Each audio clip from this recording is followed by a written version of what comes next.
शङ्खपाशदण्डपाणिमादिकारणं श्यामकायमादिदेवमक्षरं निरामयं भीमविक्रमं प्रभुं विचित्रताण्डवप्रियं काशिकापुराधिनाथकालभैरवं भजे।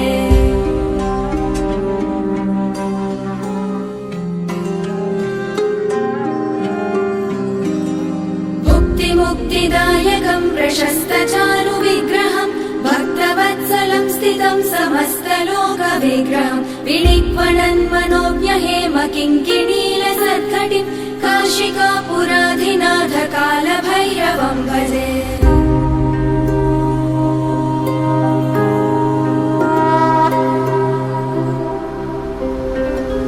धर्मसेतुपालकं स्वधर्ममार्गनाशनं कर्मपाशमोचकं सुशर्मदायकं विभुं स्वर्णवर्णशेषपाशशोभिताङ्गमण्डलं काशिकापुराधिनाथकालभैरवं भजे।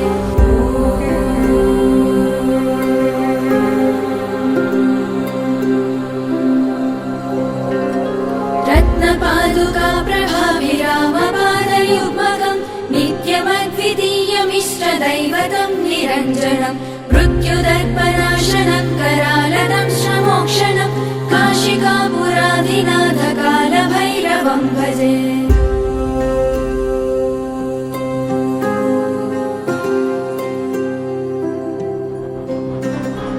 अट्टहासभिन्नपद्मजाण्डकोशसन्ततिं दृष्टिपातनष्टपापजालमुग्रशासनम् अष्टसिद्धिदायकं कपालमा